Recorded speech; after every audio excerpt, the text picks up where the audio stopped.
My son, Paul, adjusted the knot of his silk tie, his reflection captured in the polished mahogany of my late husband's coffin. Don't expect a dime from Dad's $92 million, he'd whispered to his wife just an hour before the service, assuming I was too lost in grief to hear. Now, at the will reading, he would turn pale when he heard my name. Is she still breathing? I thought she'd be gone by now. Maybe we should check her pulse while they're reading. That was the first thing I heard when I descended the grand staircase, my black dress still smelling faintly of the wilting roses from Howard's funeral. They had barely tossed the last shovel of earth onto his grave before the family gathered back at the estate. Not for mourning, not for sharing cherished memories, but for the feast and the fortune. The air in the foyer, which once hummed with quiet dignity, now buzzed with a predatory energy. Laughter, sharp and out of place, echoed off the marble floors, punctuated by the soft thump of expensive shoes marching through what used to be my sanctuary. I stood at the foot of the stairs, my hand gripping the oak banister Howard had once polished by hand, and watched them. They were not a family in mourning. They were a pack of vultures circling a carcass. And I was beginning to realize they saw me as part of the meal. My grandson, Grant, slapped a neon green sticky note onto the face of the grandfather clock. Its steady chime now a countdown to my erasure. This one's mine, he declared, his voice full of a confidence he hadn't earned. He moved through the living room like a game show contestant on a shopping spree, tagging the leather armchair where Howard used to read, then the china cabinet that held our wedding crystal. His sister, Paige, held her phone up to the wall, an augmented reality app overlaying blueprints and measuring lines onto the floral wallpaper I'd picked out 30 years ago. We'll remodel this entire wing once she's out, she said to her mother, Diane, her voice carrying across the room with chilling indifference. A spa room, definitely. Maybe a yoga studio. We'll need much better lighting. I remained frozen at the bottom of the stairs, a ghost in my own home. No one offered me a glass of water. No one met my eye. No one paused in their avaricious inventory of my life. Instead, my daughter-in-law, Diane, materialized before me with a tray of champagne flutes, a brittle smile plastered on her face. We're celebrating Howard's legacy, Rose, she announced, her cheerfulness a grotesque performance. He built an empire, and now it's our turn to carry the torch forward. From across the room, a cousin I hadn't seen in a decade muttered, and clean out the ghosts. A wave of cruel laughter erupted, and in that moment, I understood. I wasn't the grieving widow. I was the final obstacle. My designated chair at the head of the dining table, the one with the embroidered cushion I'd made myself, was gone. In its place was a rickety folding chair, dragged in from the garage, one of its metal legs wobbling precariously. They didn't even gesture for me to sit there. Instead, Paul pointed me toward the mudroom, a small, windowless space off the kitchen. You'll be more comfortable in there, Mom, he said, his tone a sickening blend of pity and dismissal. It's quieter, away from all the noise. I didn't argue. I walked into the chilly room and sat on a wooden bench, facing a mop bucket and a row of muddy boots. A paper plate was thrust into my hands, bearing a piece of dry chicken and a scoop of cold, overcooked potatoes. No one noticed my absence from the main event. No one looked for me. From the dining room, I could hear their voices, growing louder and bolder with each glass of champagne. This whole house smells like mothballs and regret. Paige's voice sliced through the air. First thing we do is strip the wallpaper and gut this ancient kitchen. Grant's voice followed, filled with a youthful arrogance that mirrored his father's. I call dibs on the lake house. The boat's already under my name anyway. Another voice chimed in. The Lexus is mine. Howard promised it to me last Christmas. The youngest cousin wanted my Hermes scarves, arguing that even if they were mine, I was too old to use them. More laughter. They were dividing my skin while I was still breathing inside it. Grant walked into the mudroom, peeling an orange sticker from a sheet, and slapping it onto the antique sideboard beside me. This one's mine, he said, grinning as if he'd just won a prize at a carnival. He didn't even seem to register my presence beyond that of a piece of furniture. They didn't whisper their insults. They declared them. They treated my existence as a temporary inconvenience, a bit of old dust to be swept away before the real party could begin. I sat there, holding a cup of lukewarm tea with both hands to keep it from shaking, the porcelain cold against my trembling fingers. Howard always said she'd pass before him. Came another voice, a nephew's. Guess that was his only miscalculation. Someone else added. He built an empire, she built soup. And the room roared with laughter, a sound that felt like stones being thrown against my chest. Let her rot with the memories, a cousin sneered. She probably doesn't even know what year it is. My granddaughter joked about keeping my pension checks if they forwarded my mail for a few months. God, she's half dead already, Grant added. Let's just give her the garden shed and be done with it. I took a bite of the cold chicken. It tasted like chalk, but I swallowed it anyway. I didn't speak. I didn't cry. I didn't give them the satisfaction of seeing me break. Instead, I reached into the pocket of my cardigan and felt the crisp, folded edges of a document I had kept safe for 15 years. A bank memorandum, signed and notarized, declaring me a co-founder and the primary early investor in the Caldwell Family Trust. My name was there, Rose Caldwell, inked in a vibrant, defiant blue, not the funereal black they associated with me. The kind of small detail that matters in a court of law. They didn't know. They never thought to ask about the woman who poured the tea. They were about to find out she was the one who had bought the entire plantation. They didn't even look me in the eye when they did it. It was a Tuesday, 5 days after the funeral. The house still carried the heavy, sweet scent of lilies from the casket spray, a floral ghost that clung to the drapes. Someone had stacked the condolence cards on the piano, unopened, as if even the performance of grief was too inconvenient to maintain. The initial shock of Howard's absence had worn off, replaced by a frenetic, gold rush energy. The morning was officially over. Now came the sorting, the claiming, the clearing out. And the clearing began with me. We've decided it's for the best, Rose, Diane announced, not bothering to lower her voice as she stood in the doorway of my bedroom. You can move into the small room downstairs. I blinked, my mind struggling to process the audacity. The small room downstairs. She meant the laundry room. Technically, it's a utility space, she corrected herself with a tight, bloodless smile. But there's more than enough room for a cot. It will be cozier for you. My bedroom, our bedroom, the room where I had slept beside my husband for 47 years, the room where I'd nursed my son through fevers and whispered secrets to my husband in the dark, was already gone. I could hear them upstairs, their laughter echoing down the hallway. Drawers were being pulled open, closet doors creaked. Someone was rolling a suitcase across the hardwood floors where my feet had trod for decades. My life was being packed into cardboard boxes. Not carefully, not lovingly, just removed. I shuffled slowly toward the staircase, my body feeling every one of its 72 years, only to see a label scrawled in black marker on one of the boxes from my room. Donation. Another read outdated. A third, stacked precariously on top, simply said, OLD Lady Junk. They didn't even possess the common decency to hide their cruelty. Diane's husband, my son Paul, stood in the hallway holding a clipboard, gesturing toward furniture like a foreman directing a demolition crew. That end table is perfect for the cabin, he said to his wife. Put a sticker on it. A neon pink post-it note appeared like a fresh bruise on the polished oak surface. This one's mine. I stood there and watched as my memories were claimed, piece by piece. The wedding china, now destined for a vacation home, I was not invited to. The rocking chair where I'd soothed a crying Paul through bouts of croup, now tagged for Paige's future nursery. Even the old record player, the one Howard and I danced to during summer blackouts, was marked with the same cheerful, brutal tag. Diane finally turned to me, that sharp, polished smile she wore like armor firmly in place. She doesn't really need a whole room, she said to the group at large, as if I were deaf or simply not there. Just a bed. Until you know she's gone. A few awkward, strangled chuckles followed her words. No one objected. No one defended me.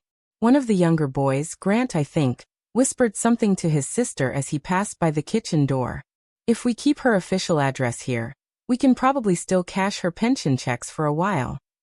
They laughed at that one. A genuine, hearty laugh. I didn't.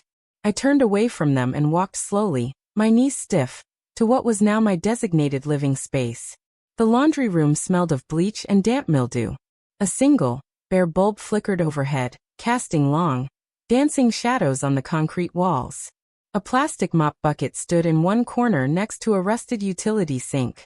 Against the far wall, a metal-framed cot had been pushed. There were no sheets, just a coarse, gray moving blanket folded at its base. That was to be my room. My suitcase had already been placed beside it, a dented old case I'd had since my honeymoon. On top sat a small, dented thermos and a single framed photograph, the glass cracked in the corner. I picked it up. It was from our 30th anniversary. Howard and I were standing in front of the rose arbor he had built for me, his arm wrapped securely around my shoulders, my hand resting on his chest. Behind us, the house stood tall and proud, a testament to everything we had built. Back then, it had felt like ours, a fortress of love and shared dreams. But that same photograph had been unceremoniously pulled from the hallway wall. I knew because I had found it earlier when I went to get a glass of water. It was stashed behind the refrigerator, face down, wedged between a broom and a box of expired granola bars. They didn't even want to look at us anymore. Did they think I wouldn't notice its absence? Or did they simply assume I'd forget? They forget that I remember everything. I remember the night Howard carved our initials into the porch railing with his pocket knife. I remember the scent of cinnamon and vanilla that filled this house on Christmas mornings. I remember holding Paul as he wept over his college rejection letter, whispering to him, "You are still enough for me." I remember baking birthday cakes from scratch, driving to midnight hockey practices, and hand-sewing the curtains that hung in every window to make this house feel like a home. But now, I was just a placeholder, a logistical burden to be managed, something to be stepped over on the way to their inheritance. Later that evening, Diane stopped by my cot with a thin, folded towel and a plastic bottle of unscented shampoo, the kind you get in a hospital. "These are for you," she said, setting them down as if bestowing a great charity. "We'll be having dinner around 7. You can eat after we're done." I nodded. My voice felt trapped in my throat. That night, while they laughed over grilled steaks and expensive red wine in the dining room, I sat on the edge of my cot, peeling open a small tin of soup I'd managed to hide from the pantry during their raid. I had to use the sharp end of a key to pry the lid open. No can opener had been left for me. "They say I built soup." That's what they whispered when they thought I wasn't listening. "He built an empire," one of them had said. "She built soup." As if nourishment wasn't a foundation. As if warmth and care and endless sacrifice meant nothing because they didn't show up in a stock portfolio. I built soup, yes. But I also built them. And now they were tearing me down with giggles and tape and tiny neon-colored stickers of ownership. The cruelty is never as loud as you think. It's quiet, it's surgical, it's delivered with a polite smile. But it cuts you just the same. When the house finally went still, I crept back to the kitchen and carefully pulled our anniversary photo from its hiding place behind the fridge. I wiped the dust from the cracked glass with the sleeve of my dress. I pressed the cold frame to my chest. This was once my home. I was once the heart of it. They may think they have erased me, but they have only reminded me of what I once gave. And what I can still take back. Tomorrow the lawyer calls. And I will answer with the voice they all forgot I had. It started with a folder. Old, worn, and bound in dark blue leather. I kept it hidden beneath a loose floorboard in the laundry room, now my bedroom, tucked behind a crate of dusty mop heads that no one had touched in years.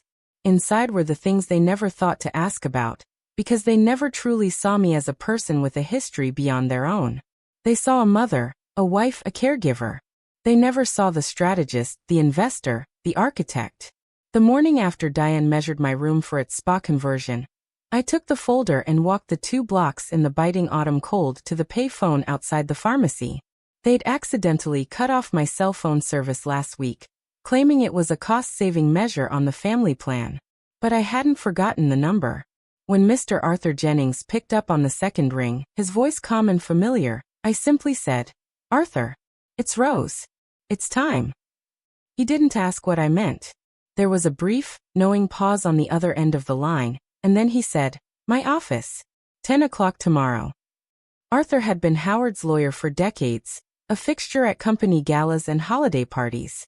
But what the family never knew, what Howard himself conveniently forgot, was that Arthur had been my lawyer first, long before the marriage became a performance and I faded into the elegant wallpaper of the Caldwell estate. He was the one who had reviewed my prenuptial agreement, a document I myself had drafted, much to his surprise at the time. The next day, in his quiet book-lined office that smelled of old paper and justice, I laid out the contents of the folder one by one on the polished surface of his desk. First, the joint trust certificate from the company's inception. My name, Rose Caldwell, was right there beside my husband's. Not as a witness, not as a dependent, but as co-founder and co-executor. Diane and Paul had seen copies of the trust over the years, but their eyes had always skipped over my name, dismissing it as a marital formality, a loving gesture from a husband to his wife. They never imagined it held legal weight. Then came the investment agreement from the First Savings Bank of California, dated 15 years ago. It clearly showed a wire transfer of $250,000 into the company's failing escrow account. The source account was in my maiden name. That was the money from my dowry, every last piece. My mother's heirloom emerald necklace, the heavy gold bangles from my wedding chest, the diamond brooch Howard had given me on our engagement.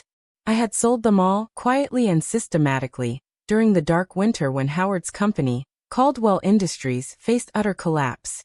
The money had bought him the time he needed to secure the merger that saved his firm, the very merger that laid the foundation for the $92 million empire they were now carving up. I never asked for credit. I only asked for him to survive the storm. I never imagined his own children would become the hurricane. I remembered that time with a clarity that felt like it was yesterday. The company was crumbling. I recall the way Howard came home late, his tie loosened, his hands trembling as he stared into the fireplace, the silence in the room heavier than any words. He didn't need to tell me. The bank had called. The numbers didn't lie. They were on the verge of losing everything. The clients, the contracts, even the house we stood in. "We just need one deal, Rose," he had whispered, his eyes fixed on the flames as if he could will the shame to burn out of him. "Just one. If we can close the merger with Sterling Corp., it will turn everything around." But there was a problem, a chasm between ruin and salvation. He needed to show liquid capital, a sign of good faith to lock in the deal. He needed collateral. Money he didn't have, and a pride he refused to put aside to ask for help from his board. He was too proud to be seen as a failure. So I made a choice. That night, while he slept a restless, shallow sleep, I crept to the back of our closet and took out the velvet-lined boxes that held the last tangible pieces of my own history. Every memory had weight and a price tag. I sold them all quietly, through a discreet broker in the city, without asking, without telling him the details. I simply wired the funds directly to the company's escrow account the next morning. When he woke, I handed him a cup of coffee and a printout of the wire confirmation. I told him only one thing. Use it. Don't let them see you fall. He didn't ask where the money came from. He didn't want to know. That was his way. Strong on the outside, terrified of being perceived as weak on the inside. And I, as always, stayed behind the curtain, holding up the entire production. The merger with Sterling Corp closed 2 days later. The investors were satisfied. The company lived. They called him a visionary. They called him a self-made miracle. They never called me. Arthur looked down at the bank statements, his expression grim. He ran a hand over his tired face. "I remember that time, Rose. Howard told everyone he secured a last-minute bridge loan from an overseas investor. He made it sound so dramatic." I nodded. "The overseas investor was me," I said softly. "He built the narrative. I provided the capital." The final document I slid across the desk was a single sheet of paper, a letter I had written to Howard on our anniversary, 5 years after the crisis. In it, I had poured out my fears that our children were growing up with a skewed sense of reality, that they saw the empire but not the sacrifice it was built upon. I had urged him to tell them the truth about that time, so they would understand the value of resilience. At the bottom of the letter, he had written a reply and signed it. "You are the bedrock, Rose. I know it. But let them see me as the mountain. A son needs to respect his father's strength above all else." It was a confession, a validation, and a prison sentence all in one. He had chosen his pride over our shared truth, a choice that had led us directly to this cold, sterile room. Arthur read Howard's handwriting, and for the first time that morning, his professional composure cracked. He looked at me, His eyes filled with a deep, sorrowful understanding. "He made you a ghost," he said, his voice barely a whisper. "Yes," I replied, my voice steady. "But ghosts have a way of coming back to haunt the people who wrong them." The money was only the first secret. The second was far more valuable and far more damning. After Arthur finished reviewing the financial documents, I reached back into my leather folder and pulled out a bundle of handwritten pages. Yellowed with time, the corners curled from years of being hidden away. The ink was a faded blue, and each page was filled with a familiar, slanted cursive. "This," I said softly, "is the original proposal. The model for the Caldwell Industries IPO." Arthur's eyes, already wide, narrowed in disbelief. He leaned forward, his hands flat on the desk. "You wrote this?" he asked, his voice a mixture of awe and shock. I shook my head slightly. "I sent it. I sent it to him under a pseudonym. He submitted it to the board under his name." I remembered that night as if it were a scene from a film. It was 6 months after the merger had saved the company from immediate bankruptcy, but they were still on shaky ground. The market was shifting, technology was changing the industry, and Howard was still pitching growth strategies like it was 1995. He had been pacing the den for hours, a glass of untouched scotch sweating on the mantelpiece. His board had rejected every draft of the initial public offering proposal he'd shown them.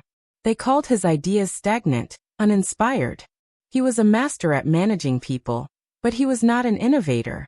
That night, he came to bed defeated, the smell of failure clinging to him like cheap cologne. I lay awake for hours, listening to his troubled breathing. After he had finally fallen into a deep sleep, I slipped out of bed, went downstairs to the kitchen, and pulled out a fresh legal pad. With a cup of chamomile tea beside me, I started to write. I outlined a multi-phase expansion strategy based on emerging digital trends, projected shareholder value based on a new subscription model, and a scalable growth plan tied to a radical supply chain reform. I had done this kind of work before, in another life. Before marriage, before Paul, before my business card simply read homemaker. Before I had met Howard, I was top of my class in economics, with a mind for systems and a job offer from a top consulting firm waiting for me. I had given it all up, believing that building a family was a more noble pursuit. That night, sitting at the kitchen table, the old parts of my brain came roaring back to life. By the time the sun began to stream through the windows, my fingers were stained with ink, and I had a 30-page document that I knew, with absolute certainty, would not just save the company, but make it legendary. I didn't sign it with my name. I created a persona, a ghost consultant. On the final page, I signed with a name no one would recognize. Am Shaw. Something harmless, something clean, something untraceable. The next morning, I sealed it in a plain manila envelope, put 3 stamps on it, and mailed it to the office from a postbox in a different town. No return address, just his name and the company logo. He received it 2 days later. At dinner that night, he mentioned a strange proposal someone had sent in anonymously. "It's absolutely brilliant," he said, laughing with a relief that was so profound it was almost painful to watch. "It's like someone reached into my head and pulled out all the ideas I couldn't articulate. Even the handwriting looks familiar, almost like yours, Rose." I just shrugged and continued stirring the soup, my heart pounding a frantic rhythm against my ribs. "What a funny coincidence," I'd replied, my voice perfectly even. That anonymous proposal became the bedrock of the Caldwell Industries IPO launch 6 months later. It brought in over $40 million in new investment capital. They hung a plaque in the lobby of the corporate headquarters. "Inspired by ingenuity." His ingenuity. I didn't mind, not then. I told myself that the family needed one hero, and it was better to let him be it. It's funny, the way women of my generation were taught to disappear gracefully, to take pride in being the silent spine while someone else gets to be the face. We were told that quiet loyalty was a virtue, that sacrifice was a form of strength. But silence, when held for too long, becomes a form of erasure. And now, as they walk through my house taping their names onto my furniture, speaking of a legacy they believed I had no part in, that erasure felt like a physical violation. Arthur stared at the handwritten pages, then back at me. "May I?" he asked, his voice hushed. He walked over to a tall filing cabinet, and pulled out a file labeled Caldwell IPO. From it, he removed a small envelope. Inside was another letter, this one typed, but signed at the bottom in a confident scrawl, A.M. Shaw. It was a follow-up letter I had sent a month after the IPO, suggesting a minor patent strategy. I had typed it to be safe but signed it by hand. Arthur laid the two signatures side by side. He looked at me. "Do you still write like this, Rose?" I nodded. He picked up his phone and called in a specialist that very afternoon, a forensic handwriting analyst from a prestigious firm downtown.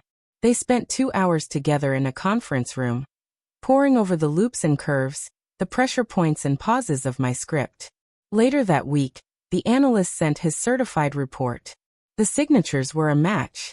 A 100%, legally indisputable match. But the analyst's report contained another bombshell, something even I hadn't fully anticipated. The original work, the handwritten proposal, contained specific, novel intellectual property clauses I had woven into the text. According to federal patent law, the core idea, the framework for the IPO stabilization model, was considered an invention, because it had never been formally transferred or sold, and because I could now prove authorship, the royalty rights from that patent, and all its subsequent licensing streams, defaulted back to me. Millions. Possibly tens of millions, depending on the duration of profit. All of it, legally and unequivocally mine. Arthur looked at me across the polished wood of his desk, the report in his hand. "You understand what this means, don't you?" I nodded slowly. "I don't want the money, Arthur," I said. "Not all of it." He leaned forward, his eyes searching mine. "Then what do you want, Rose?" I folded the letter back into the folder and stood up, my back straighter than it had been in years. "I want my voice back." The years that followed the IPO were a blur of dizzying success. The company's stock soared, and the Caldwell name became synonymous with wealth and influence. We moved into the grand estate, our lives cushioned by a level of luxury I had never imagined. But with the money came a subtle poison that seeped into the foundations of our family. Howard, burdened by the secret of my contributions, became more distant. His pride, which had once been a source of strength, curdled into a kind of arrogance. He had accepted the world's applause for a performance he hadn't written, and the guilt manifested as a need to constantly prove his own authority, especially to me. My opinions on business matters, once sought in the quiet of our bedroom, were now openly dismissed at dinner parties. "Rose has a wonderful mind for domestic affairs," he would say with a condescending chuckle. "But she leaves the corporate strategy to me." Each word was a small, public erasure, a reinforcement of the false narrative he had built. He never told the children the truth. I believe in his own twisted way, he thought he was protecting them, protecting the image of the infallible patriarch. But what he was really doing was teaching them a terrible lesson. That my contributions were worthless, that my role was secondary, that my voice didn't matter. Paul, my son, absorbed this lesson completely. He was given a cushy, high-paying job at the company, a vice president of special projects, which was little more than a title to justify his extravagant salary. He developed a deep-seated sense of entitlement, believing the empire was his birthright, something he was destined to inherit rather than something he needed to earn or understand. He began to treat me with a patronizing impatience. If I ever questioned his lavish spending or offered a word of advice, he would pat my hand and say, "Don't you worry your head about it, Mom. The market is a lot more complicated than it was in your day." He had no idea that my day was the very foundation upon which his entire lifestyle was built. Diane, his wife, was even worse. Driven by a deep social insecurity, she saw me as a relic of a bygone era. A dowdy old woman who didn't fit into her perfectly curated world of charity galas and designer fashion. She orchestrated my slow fade into the background, ensuring I was seated at the far end of the table during holidays, subtly mocking my quaint stories, and slowly replacing my traditional decor with cold, minimalist art. She was the one who began calling me a burden, in hushed tones on the phone, a conversation I overheard one afternoon while tending to my roses. They were termites, the both of them, quietly eating away at the structure of our family until only a hollowed-out shell remained.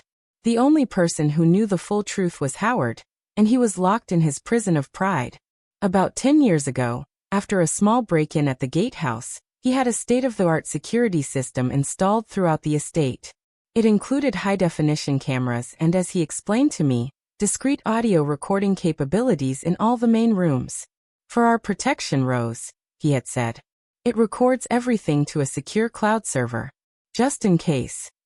I remember feeling a chill at the thought of being constantly recorded in my own home, but I consented. I never imagined that the system he installed to protect us from outsiders would one day become my greatest weapon against the enemies within. Howard passed away on a Tuesday.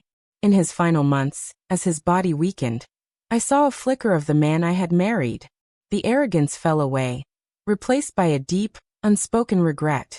He would hold my hand for hours, his grip surprisingly strong, and just look at me. He tried to speak about the secrets we held, but the words wouldn't come. One evening he simply whispered, "The will. I've revised it. Arthur knows. Forgive me for the silence, Rose. I hope they finally see what I always did." He passed before he could finish the sentence. I thought his revisions to the will would be enough to set things right, a final act of justice. I was wrong. I had underestimated the depths of their greed. I thought the truth, delivered from their father's grave, would humble them. Instead, his death acted like a starting pistol, igniting a race to claim the spoils. I now understood that Howard's silent hope was not enough. He had spent a lifetime teaching our children that I was secondary, and a few lines in a will wouldn't be enough to undo that damage. They wouldn't believe it. They would contest it, drag my name through the mud, and paint me as a manipulative old woman who had taken advantage of a dying man. His final, whispered apology was a private comfort, but it was not public justice. As I sat in the laundry room, the chill of the concrete floor seeping into my bones, I realized I had to do more than just accept what Howard had left me. I had to claim what was mine by right of creation. The insults, the sticky notes, the casual cruelty. It all served as a painful but necessary catalyst. They hadn't just disrespected a grieving widow. They had awakened the lioness they had long mistaken for a house cat. I thought about the security system, the ever-present, invisible ears in the walls. I had the login credentials, stored safely with my other important documents. I wondered what those microphones had picked up in the days following Howard's death. The whispers in the hallway, the bold declarations in the dining room, the cruel jokes made when they thought I was out of earshot. They believed I was a ghost, a silent, fading presence. They had no idea that ghosts can listen. And that this particular ghost was now gathering evidence. The betrayal wasn't just in their actions after Howard's death. It was in the quiet, cumulative betrayals of the past 2 decades. And the time for quiet acceptance was over. The decision was made in the cold, damp air of the laundry room, surrounded by the smell of bleach and my own erasure. For years, I had chosen peace over truth, silence over confrontation. I had allowed my story to be rewritten, my contributions to be forgotten, all for the sake of maintaining a fragile family harmony. But there was no harmony left. There was only greed dressed up in designer clothes and polite smiles. They had pushed me too far, backed me into a corner so small and insignificant that I had no choice but to fight my way out. The next morning, I did not wait for them to wake. I slipped out of the house as the sun was rising, my leather folder clutched to my chest like a shield. I walked to the payphone and made the call to Arthur. My voice was steady, my resolve absolute. It was the voice of a woman who had nothing left to lose, and therefore, everything to gain. When I arrived at his office, Arthur greeted me not just with professional courtesy, but with a genuine, sorrowful respect that I had not felt from my own family in years. He ushered me into his private study, a room that felt safe and sane, a world away from the madness that had consumed my home. "Rose," he began gently, "I have Howard's revised will here. It is quite substantial in its provisions for you. He made you the primary beneficiary of almost everything." I held up a hand to stop him. "I know, Arthur. And I appreciate his final gesture. But it's not enough. They will fight it. They will say I manipulated him. They have spent their entire lives believing I am nothing more than a household manager. A piece of paper won't change that overnight. We need more." It was then that I opened my folder and began to lay out the arsenal I had kept hidden for a decade and a half. The trust certificate with my name as co-founder. The bank statements proving my dowry had saved the company. The handwritten IPO proposal. The signature that would prove I was the architect of their fortune. I watched his face as I presented each piece of evidence. His expression shifted from sympathetic concern to stunned disbelief, and finally to a hard, righteous anger on my behalf. "Good God, Rose," he breathed, staring at the documents as if they were holy relics. "All this time you were the one." I nodded. I was the one, and now they need to know it. But I wasn't finished. I reached back into the folder and pulled out a small, folded piece of paper. Howard had a comprehensive security system installed 10 years ago, I explained. Audio and video. It records to a secure cloud server. These are the login credentials. Arthur's eyes lit up with a lawyer's predatory gleam. "Are you suggesting?" "I'm not suggesting anything," I said calmly. "I'm simply stating that a complete and unbroken audio record of all conversations within the main living areas of the estate exists for the past 10 years, including the 5 days since Howard's funeral." Arthur leaned back in his chair, a slow smile spreading across his face. "This changes everything," he said. "This isn't just a probate case anymore. This is a fortress." He immediately got on the phone, his voice now sharp and commanding. He called the security company to ensure the servers were inviolable. He called the forensic handwriting analyst to put a rush on the official certification. He called a patent lawyer to begin the process of officially reclaiming my intellectual property rights and calculating the past due royalties. I watched him work, a whirlwind of legal power unleashed on my behalf. For the first time in a very long time, I felt seen.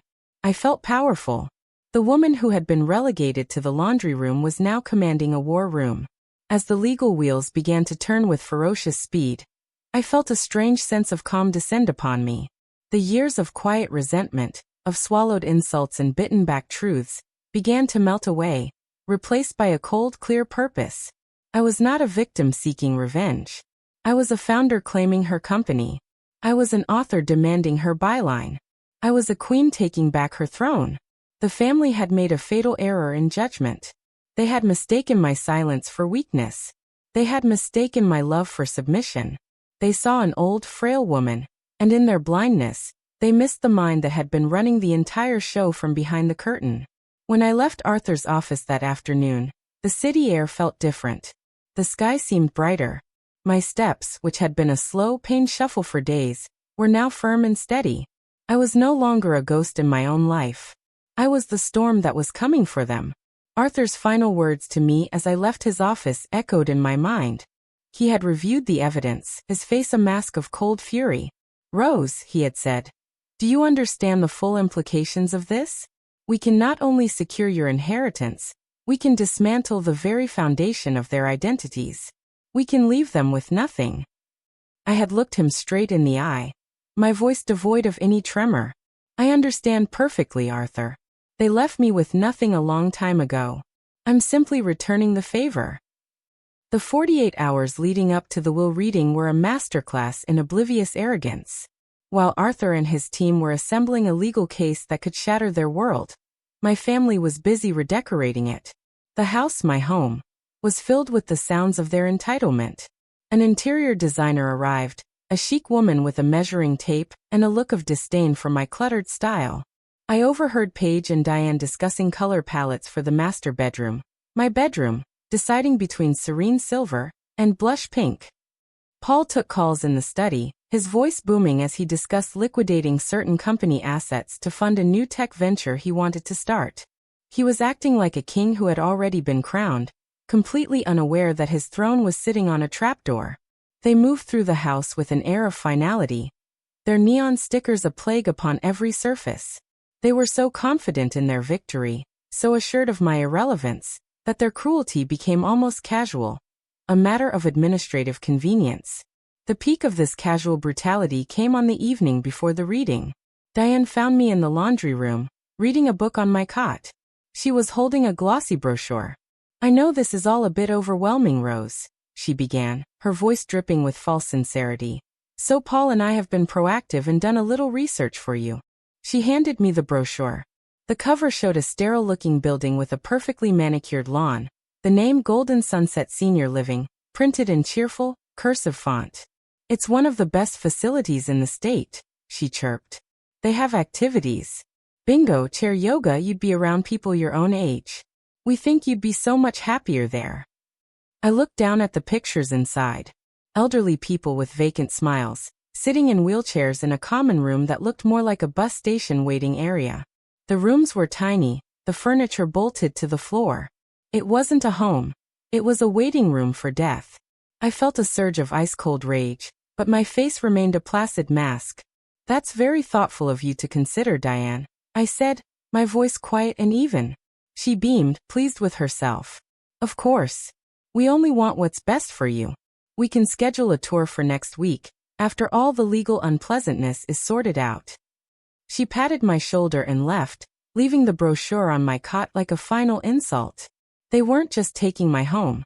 They were trying to dispose of me, to pack me away in a neat, little box where I would no longer be their problem. They saw my future as a tidy, manageable expense.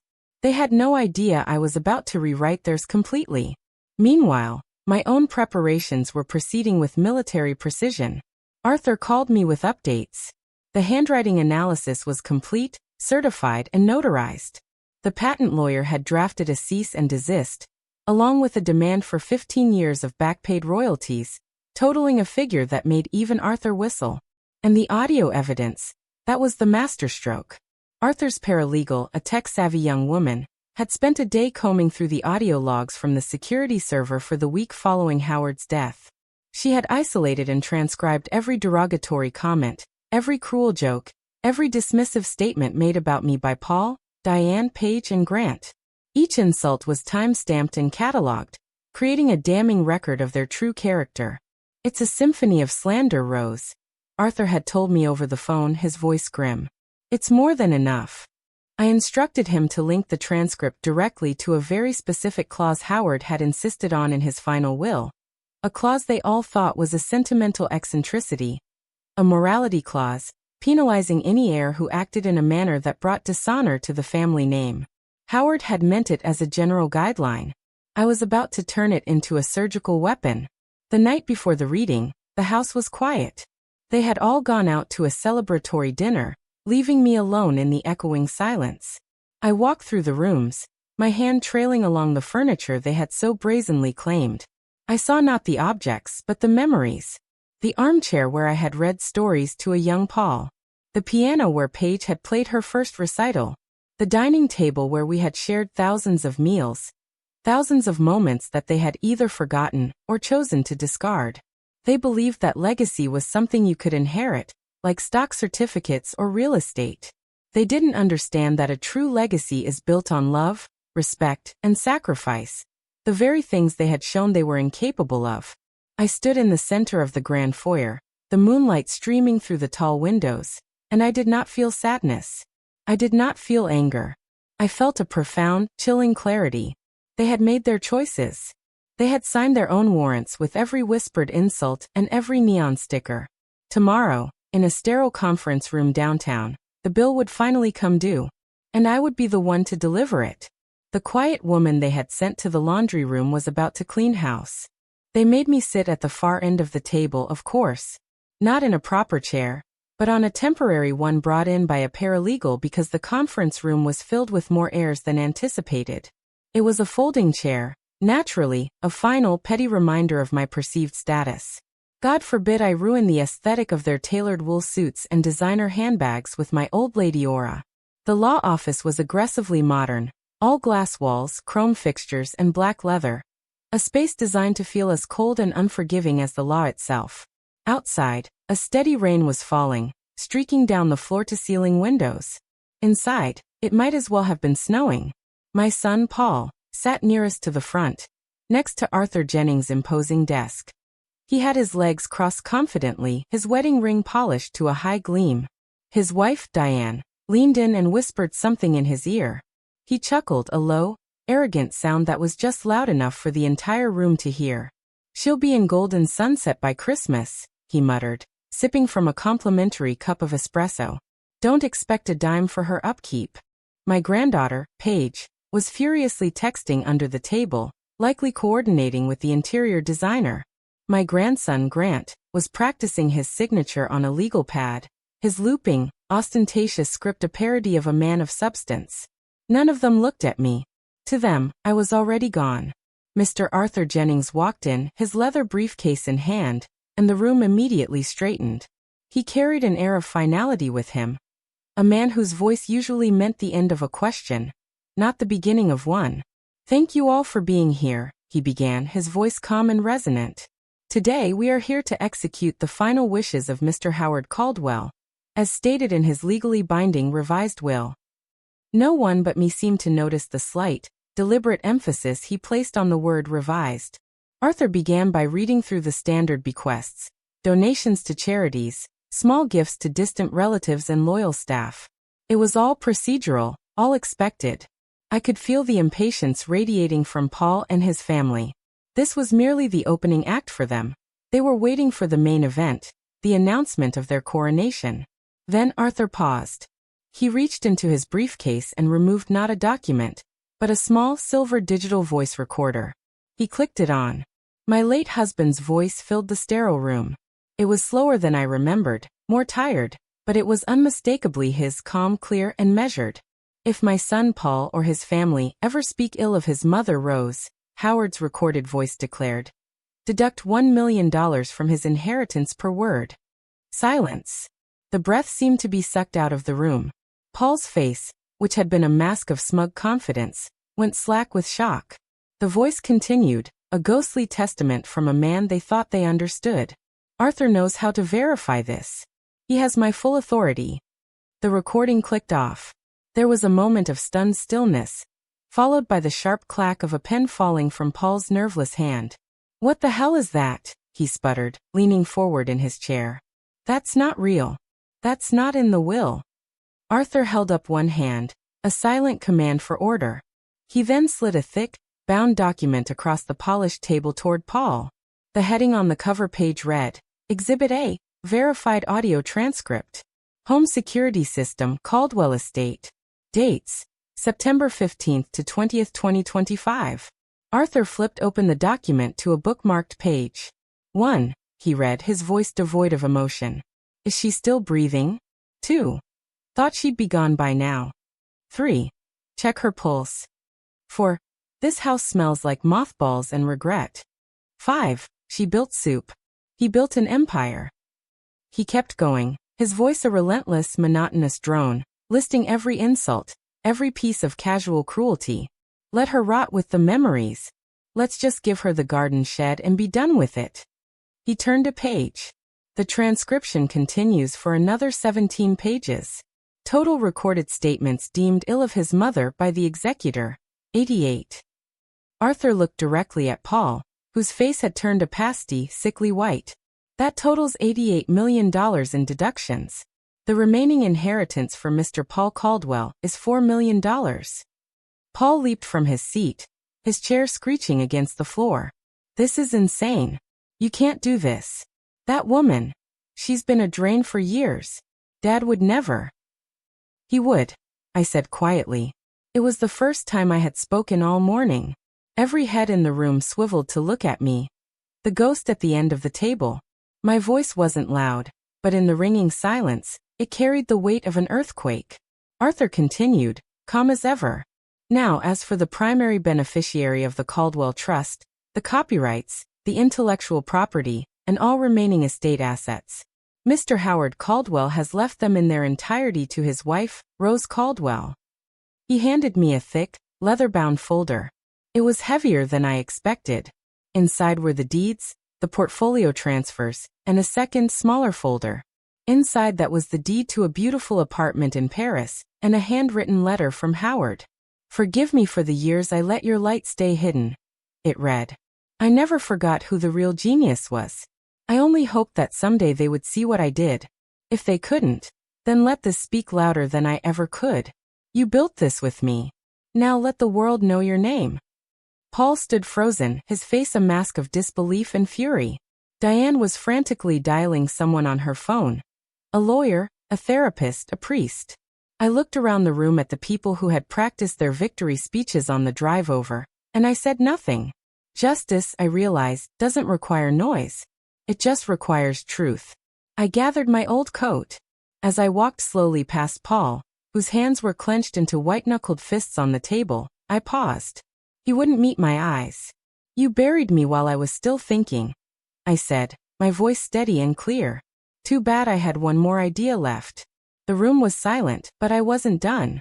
The real bombshell was yet to come. The silence that followed the revelation of the audio recordings wasn't just awkward. It was bone deep, a vacuum where their arrogance used to be. But I wasn't done. Arthur knew that. He cleared his throat, and as all eyes turned back to him, he motioned for a second, slimmer envelope. This, he announced, his voice carrying a new, sharper edge, pertains to an intellectual property matter not previously disclosed to the family. He laid a series of documents on the table, the crisp paper a stark contrast to the shattered expressions around it. 15 years ago, shortly before Caldwell Industries avoided bankruptcy through a game-changing IPO strategy, an anonymous proposal was submitted by mail. The model presented in that proposal became the blueprint for the company's public offering and subsequent success. Paul raised an eyebrow, a flicker of his old self. What does this have to do with anything? It was Dad's company. His plan. Arthur calmly flipped to the third page of the document. It has everything to do with this, Mr. Caldwell, because we recently concluded a forensic analysis on the original drafts of that proposal. He slid a certificate across the table, stopping it directly in front of Paul. The pseudonym used to file the patent for that business model was A.M. Shaw. And A.M. Shaw, he said, pausing for dramatic effect and pointing a single damning finger at me, was your mother, Rose Caldwell. A collective gasp sucked the remaining air from the room. Diane clutched her scarf as if she were choking. Paige dropped her phone, the clatter echoing in the tomb-like silence. Paul stammered, his mind refusing to compute. But she made soup. She mended socks. She gardened. Arthur allowed himself the faintest of smiles. Yes. And in her spare time, she saved your father's legacy. This, he continued, holding up a framed certificate, is the formal recognition of Rose Caldwell as the sole intellectual contributor to Patent 12294B, also known as the Caldwell Stabilization Model. That patent now yields residuals through multiple licensing streams, amounting to approximately $9,400,000 annually. He pulled a final folded letter from a separate envelope, slightly aged but still crisp. Before his passing, Mr. Caldwell left this personal note, sealed and notarized, to be read only in this circumstance. He cleared his throat and read aloud. She found the cure before the world even knew the company was sick. She kept quiet because she loved me. I asked her to let me take the credit, because the board wouldn't follow a woman. But I knew. I always knew. This company is her mind on paper. A sharp breath came from the back of the room. The sound of a person realizing that the entire history they believed in was a lie. Paul muttered something under his breath, his face ashen. What was that? I asked, finally meeting his eyes. He looked up, his gaze filled with a broken, hollow confusion. I didn't know, he whispered, his voice cracking. I didn't know it was you. I didn't answer. I had spent half my life erasing my name so his father could be seen as whole. I had kept my name off the plaque, I had burned the early drafts, I had mailed the final proposal from a different zip code. But I hadn't forgotten. Arthur passed around one last page. A ledger of every quarterly royalty payout the patent had earned since its inception. All directed to a holding trust, untouched, waiting. Here, he said, handing me a black folder with my name embossed in gold trim. It's all yours now. Paige spoke up, her voice strangely small. So, we were living off her mind all along? No one replied. They were all too busy staring at their reflections in the glass walls, wondering how they had missed the most important person in the house, because she was wrapped in an apron. I stood up. They didn't stop me this time. I drew the map, I said quietly, buttoning my old beige coat. And you all thought the treasure appeared by accident. The letter from Arthur's office gave them 48 hours to vacate the property. The packing began in a somber, resentful silence. The laughter was finally gone. Paul tried to apologize. Please, Mom, was all he could manage before his voice broke. I looked at the man who used to hold my hand during thunderstorms, now reduced to a trembling shadow. You spoke first, I said simply. The will simply listened. In the dining room where their laughter once echoed, I paused by the grand piano. The sticker was still there. I closed the lid gently. I walked through my home, now quiet and clean, and peeled off every last one of their neon stickers. This one's mine, they had said. Not anymore. I sold the house the following spring. It held too many ghosts, too many loud, arrogant voices. I moved into a small penthouse near the sea in Santa Barbara, a place with wide windows and the constant, soothing hush of the waves.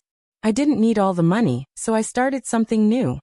The Shaw Foundation, a fund dedicated to providing grants and recognition to women whose brilliant contributions have been overlooked or erased. Women who were told they only built soup. Outside my new door, I hung a small hand-carved sign. It reads, "This house was funded by a burden. Enjoy the silence."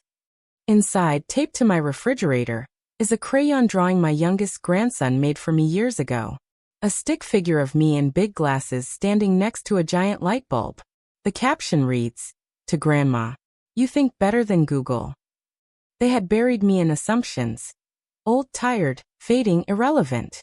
But I wasn't any of those things. I was patient. I was watching. And most importantly, I was still thinking. They thought I was fading, but I was just waiting for the right moment to think out loud. She was more than a mother, more than a wife, more than a woman in the background. She was the mind that built the map. And when they tried to erase her, she rewrote the ending.